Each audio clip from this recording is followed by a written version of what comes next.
Divorce అనేటువంటి పార్టీలు ఉండి ఇవాళ పార్టీలు జెండాలు ఎజెండాలు పక్కన పెట్టి ఇవాళ కేసీఆర్ మీద పోరాడవలసినటువంటి సమయం ఆసన్నమైంది. మొట్టమొదటి చెప్పింది ఎన్నికల ముందు దళితుల్ని ముఖ్యమంత్రి చేస్తానన్నాడు. దళితుల్ని ముఖ్యమంత్రి చేస్తానన్నాడు. తెలంగాణ రాష్ట్రం రాగానే రాష్ట్రం వచ్చింది, టీఆర్ఎస్ పార్టీ అధికారంలోకి వచ్చింది. దళితుల్ని ముఖ్యమంత్రి చేస్తానన్న ఈ దగుల్బాజీ కేసీఆర్ ఈడే ముఖ్యమంత్రి అయ్యిందా లేడా అని చాలా సూటిగా ప్రశ్నించవలసినటువంటి అవసరం ఉంది.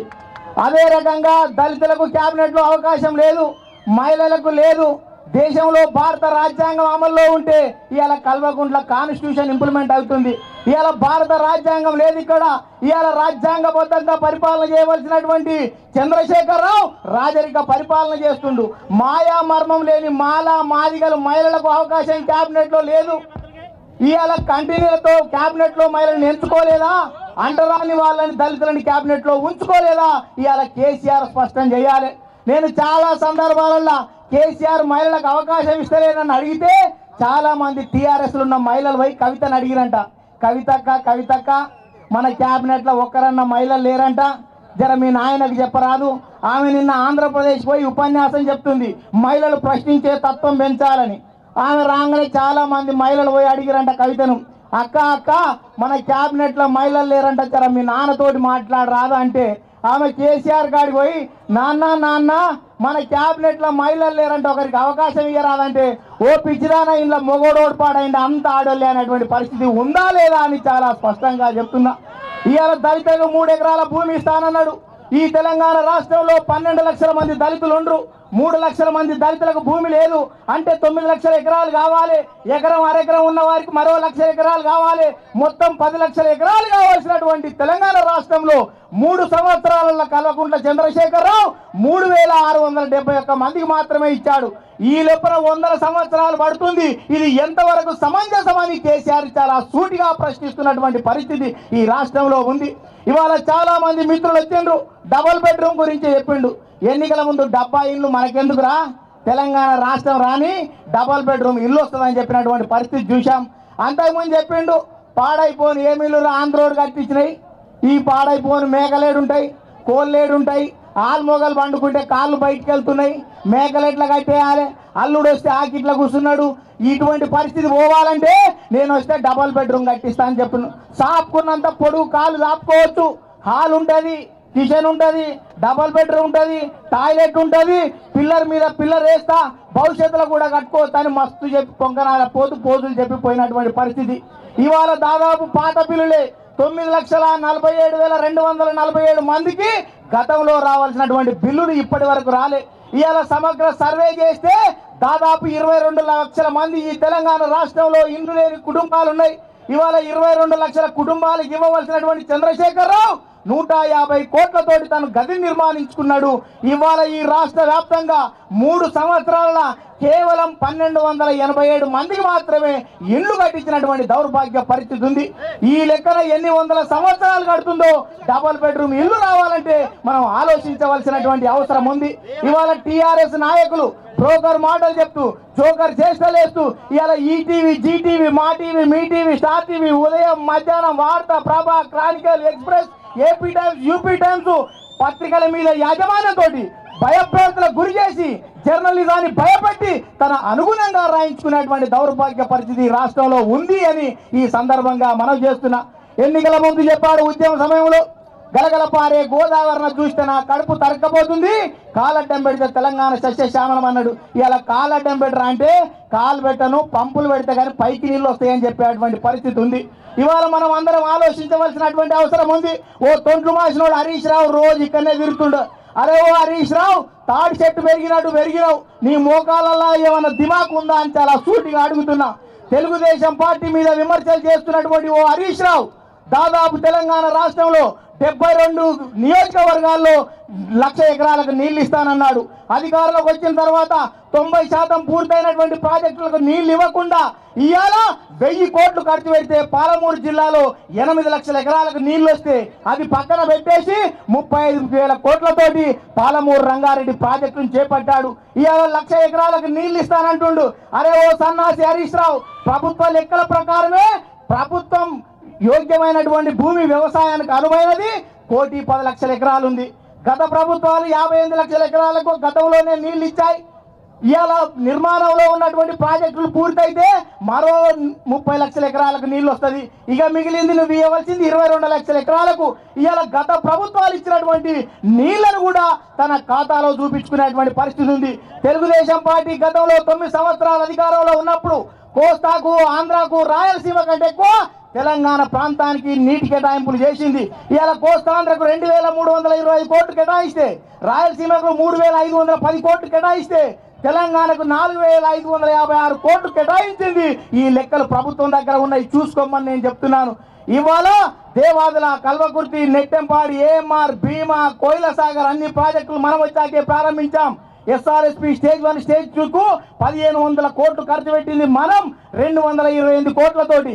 సాత్నాల, చెమలవాగు, గుండ్లవాగు, వట్టివాగు, శుద్ధవాగు, ఎర్రవాగు, కౌలాసనాలు, తాలిపేరు వంటి ప్రాజెక్టులు, మధ్యధరా ప్రాజెక్టులు పూర్తి చేసిన చరిత్ర తెలుగుదేశం పార్టీలని సందర్భంగా మనం చేస్తున్నా.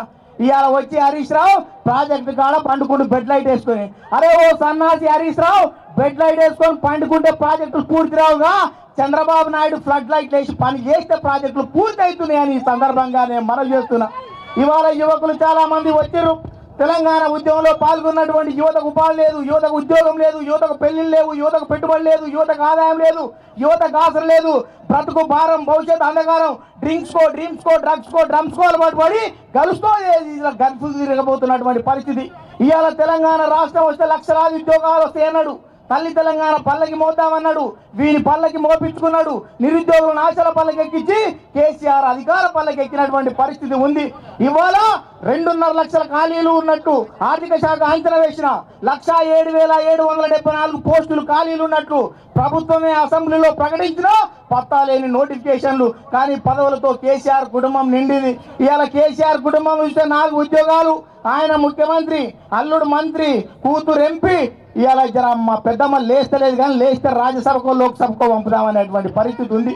ఇటువంటి పరిస్థితులలో ఇవాళ నిరుద్యోగులు మొత్తం కూడా పోరాటానికి ముందుకు వస్తున్నటువంటి పరిస్థితులు కూడా మనం అందరం చూస్తున్నామని ఈ సందర్భంగా మనం చేస్తాం.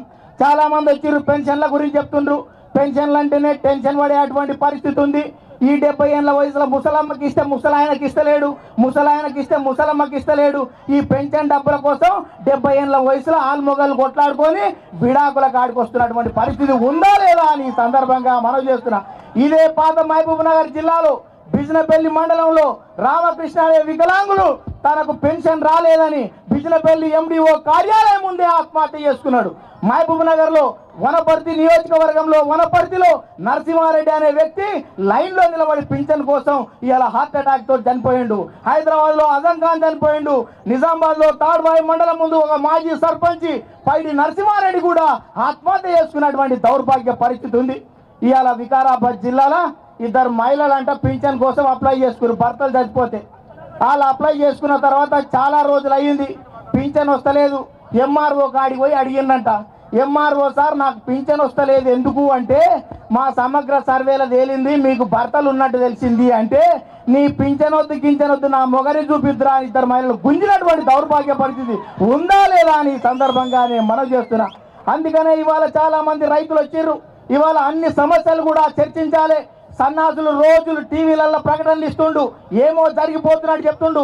రైతులు రాత్రి రైతులకు అప్పుల పుట్టి అప్పుల పెరిగి అప్పుల చనిపోతుండ్రు. కోటి విద్యలు కూడి కొరటే కూడిపెట్టిన వాడు కాటికి అయినటువంటి దౌర్భాగ్య పరిస్థితి. రైతులకు రాత్రి లేదు, పగలు లేదు, చలి లేదు, ఎండ లేదు, మబ్బు లేదు, మసక లేదు, విశ్రమించే వీలు లేదు. కరువు కోరలు, వడగండ్ల వాన, కల్తీ విత్తనాలు, కల్తీ మందులు దళార్ల తాసే సతమతమవుతుండ్రు. కళ్ళంలో గింజలు లేవు, పల్లెంలో మెతుకులు లేవు, ముళ్ళు గర్రతో ముల్లో కాలేసిన రైతు ముష్టెత్తుకున్నటువంటి పరిస్థితి ఉంది. ఇవాళ తెలంగాణ రాష్ట్రం వస్తే రంది లేకుండా బతకొచ్చు రైతులని చెప్పాడు. ఇవాళ రాష్ట్రం వచ్చినా రాత మారదాయే, నూతన జిల్లాలు వచ్చినా జీవితాలు మారాయి. ఇవాళ కానరాని కరువు సహాయం, దక్కని విత్తన రాయితీ, గిట్టని గిట్టుబాటు ధరల వల్ల మాఫీ కానీ రుణమాఫీ వల్ల రైతుల ఆత్మహత్యలు కొనసాగుతున్నాయి. తెలంగాణ రాష్ట్రం వచ్చిన తర్వాత 3000 మంది రైతులు ఆత్మహత్యలు చేసుకుంటారు. ఇది నేను చెప్పినటువంటి లెక్క కాదు, నేషనల్ క్రైమ్ రికార్డ్ బ్యూరో నివేదికగా ఈ దేశంలో రైతు ఆత్మహత్యలలో 2వ స్థానంలో ఉంది అంటే ఇది సిగ్గుచేటని సందర్భంగా నేను మనవి చేస్తున్నా. ఇటువంటి పరిస్థితుల్లో జనమంతా కూడా చైతన్యమై ముందుకు రావాల్సినటువంటి అవసరం ఎంతైనా ఉందని మీ అందరికి విజ్ఞప్తి చేస్తున్నాను. సోదరులారా, అనేక సంవత్సరాలుగా మనం పోరాటం చేస్తున్నాం. తెలుగుదేశం పార్టీ మొదటి నుంచి కూడా పేదల కోసం, బీదల కోసం, బడుగు జనం కోసం, పల్లె ప్రజల కోసం, అనగారిన జనాల అభివృద్ధి కోసం పుట్టినటువంటి పార్టీ తెలుగుదేశం పార్టీ. ఇటువంటి పార్టీని దెబ్బతీయాలని ఇవాళ టీఆర్ఎస్ పార్టీ నాయకులు కూడా పొద్దుగాల లేచి ఇతర పార్టీల నేతల్ని ప్రలోభ పెడుతుండ్రు. అందుకనే స్వెటర్ వేసుకుంటే చలికాలం, ఏసీ వేసుకుంటే ఎండాకాలం, గొడుగు పట్టుకుంటే వర్షాకాలం, ఆ టీఆర్ఎస్ జెండా పట్టుకుంటే పోయే కాలం అని అందరికీ విజ్ఞప్తి చేస్తున్నాను. అందుకనే ఎన్ని రాష్ట్రాలు మారినా పోరాడే శక్తి ఉన్నటువంటి తెలుగుదేశం పార్టీ అధికారంలోకి ఖచ్చితంగా వచ్చుతుంది.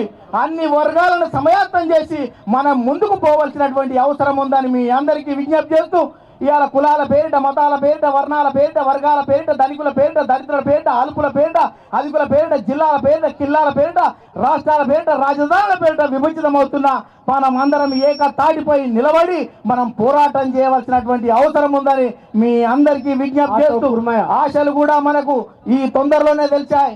కేసీఆర్ పరిపాలన మొత్తం ఫామ్ హౌస్ కే పరిమితం అయింది. ఆయన ఈ పరిపాలన సంగతి మీకు అందరికీ తెలుసు. ఇవాళ ఒక ఆటో ఎమ్మెల్యే వేస్తే కానీ బయటికి లేనటువంటి పరిస్థితి ఉంది. ఇవాళ రాష్ట్రంలో మొత్తం కూడా ఇవాళ నేను మధ్యాహ్నం వస్తుంటేనే నాగర్ కర్నూలు దాటినాక పోలీసు వాళ్ళు ఆపి తాగిండ్రో లేదని చెక్ చేస్తున్నారు. ఇవాళ ఈ రాష్ట్రంలో ఎవడన్నా తాగిండా అని చెక్ చేసి జైల్లో కొట్టేటువంటి ప్రభుత్వం ఓ తాగుబోతు ముఖ్యమంత్రి చేతిలో ఉంది. మరి వాణ్ణేడ పెట్టాలను ఆలోచించవలసినటువంటి అవసరం ఎంతైనా ఉందని చెప్తూ, పూజ్యులు, గౌరవనీయులు, విజ్ఞులు, విజ్ఞానవేత్తలు, దేశభక్తులు, పురప్రముఖులు, గ్రామ పెద్దలు, యువకులు, మర్యాదస్తులు, శాంతిమూర్తులు, సకల కళాకోవిదులందరం మనం దండు కడదాం, మన జెండా పడదాం, ఈ తెలుగుదేశ జెండాను రెపరెపలాడిద్దాం.